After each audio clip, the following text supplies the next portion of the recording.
You probably remember how Mick Jagger, the frontman of Rolling Stones, used to say that you can't always get what you want. Well, leaving Mick Jagger apart. Let's talk about my mom. She always used to say that I can't always get what I want. But it seems that some smart guys in Silicon Valley decided to challenge this statement and came up with such a thing called AI recommendations. Today we use many digital tools to get our knowledge about what's going on in the world. We wake up, we take our phones, open Facebook, Instagram, YouTube, and what we see there is actually carefully selected by AI recommendations in order to make us happy, to make us get what we actually want. And hello everyone and welcome. My name is Daria and you're watching Daria show. It's actually quite hot in here, so I think I will continue in the less formal way. Today I would like to talk with you about my PhD research. My research may sound complex as it states like I am investigating on how AI recommendations used on social media may influence human decision making. But if I would simplify, it would sound this way. Today, majority of communication we have comes from social media and other digital environments. And what we see is not random. On the contrary, technology helps us to navigate in the infinite amount of information. 3,000 years ago, most of the words or information we did produce in this world was spoken.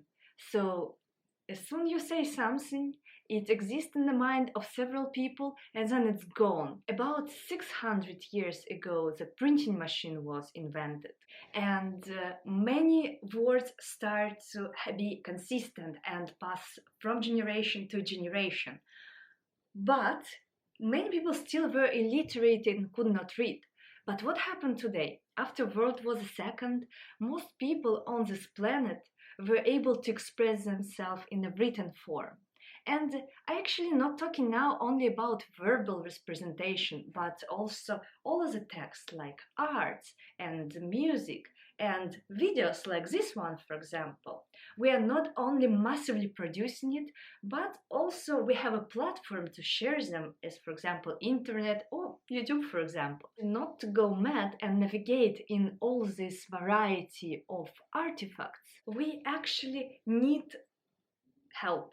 So I would say that appearance of AI recommendations was not random. It was actually very necessary since we have internet. Today we are living through a very interesting period of history because first time ever majority of our communication is actually happening online, and I have to say that COVID pandemics did only help in that. And if you remember, I'm studying semiotics. Semiotics can be described as a science about communication processes, not only through the language, as for example English, Ukrainian or Italian, but also through every art we experience or every object we come into communication and make interpretation about it. And yes, we all in a constant communication. We communicate not only through the language, but also the way we dress, the way we move.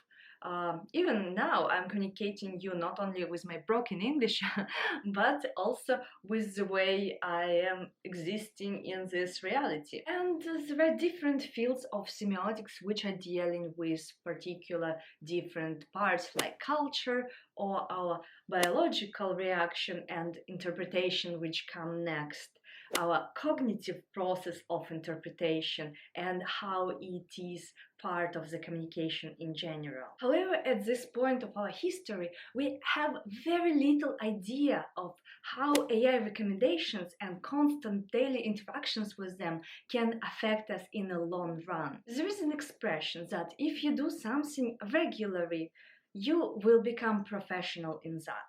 And usually this term is used towards some professions or some particular forms of sports or arts you can master. However, if we would talk about watching regularly TikTok, do you become a professional TikTok watcher? That's an interesting question, and one of the reasons why we need to address it more precise at this particular moment of our history. I would tell you even more. We do not really use the word online anymore because our phones become a part of our body, like inherent continuity of our hand and our minds. And I have to say that it's not obviously bad thing because there are a lot of dramatic scenarios when phones would evolve into terminators and take over us. The things we can do now using digital tools are incredible, and they definitely enhance our capacities as a humans. But it also depends how we use them. And as a semiotician, I'm incredibly curious to know about how it impacts our perception and interpretation of the world and within it. And this is exactly why I did choose to study how use of AI recommendations on social media and digital platforms impact us in a long run. I think here we actually need a bit of clarification. So AI recommendations are just a general way to call all types of algorithms used on digital platforms, which would collect information about our activities, analyze it, and then create a formula, mathematical formula, based on which we will receive our personalized selections, categories of data which is out there.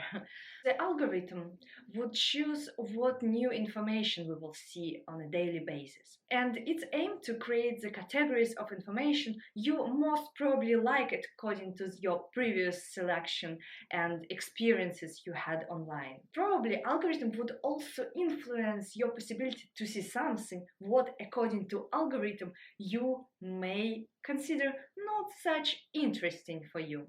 So basically, when you open Facebook, Instagram, TikTok, or YouTube and start scrolling your feed, it is not random what you see there. It is created for you by AI recommendations, and the main task here is to show you mainly the posts you will like, because happy customer is a better customer, right? You would say, of course, I use social media a lot, but I mainly interact with the posts which are created by other people. And what AI recommendations has to do with all of that? In this case, I would like to tell you a little story about a study which was conducted with different researchers on the Facebook in 2012. Facebook randomly selected almost 700,000 participants who would be regularly posting on their Facebook pages, which means at least once a week. This amount of people were selected into the four categories. First group was receiving information which was specially selected to have negative connotation.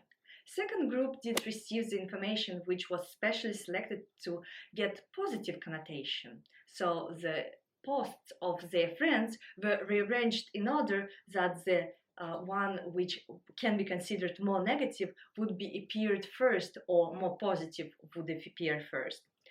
And the other two groups, one did receive 50-50 division of positive and negative news, and the last one would receive just random selection as it would be receiving before. This experiment done by Facebook mainly on English speakers, and probably if you did use Facebook in January 2012, you may have been participating in this experiment without even knowing about it. But the experiment is incredible because it was so huge, and it helped to collect the data confirming that we can very easily spread our emotions through the post-textual representation on social media. Not only spread one by one from person to person, but if they would be arranged in some particular way, they would create your particular impression of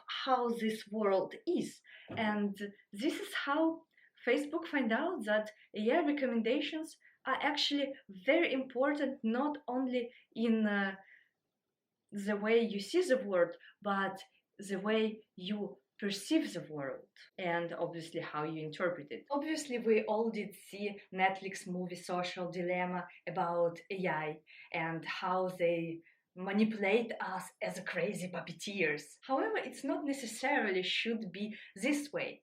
We actually interact with social media very willingly and voluntarily. Many of us, me for sure, wake up in the morning with alarm which comes from our phone, and where do we go first? Of course we go on social media to see what has happened there while we were asleep.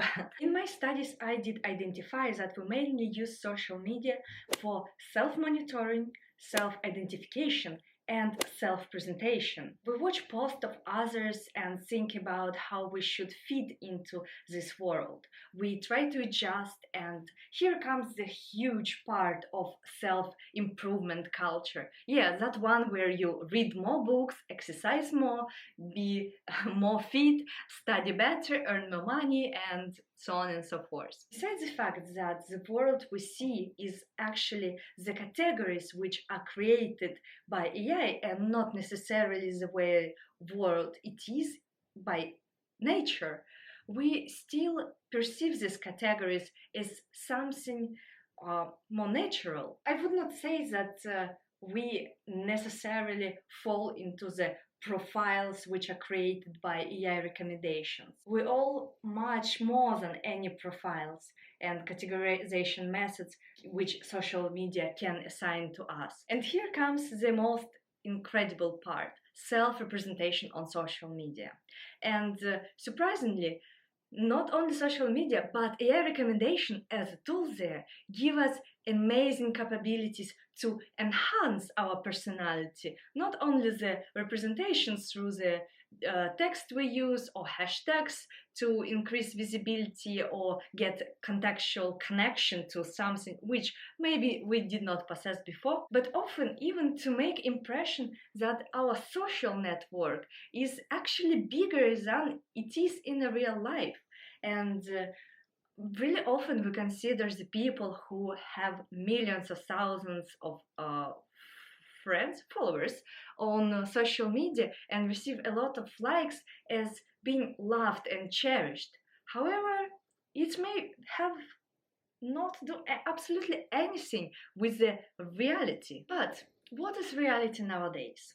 And here we come to interesting conclusion that we start to embody our digital communication. We start to behave as digital communication, and our digital representation is a part of us. So we enhance ourselves through our digital interactions and can become absolutely different person, can we? The fact is that the power of creating meanings in our minds is huge, and after we created these meanings, they are not going anywhere. AI recommendations are acting as a judge or teacher in this context, and they expose us to the information and tools which help us to change.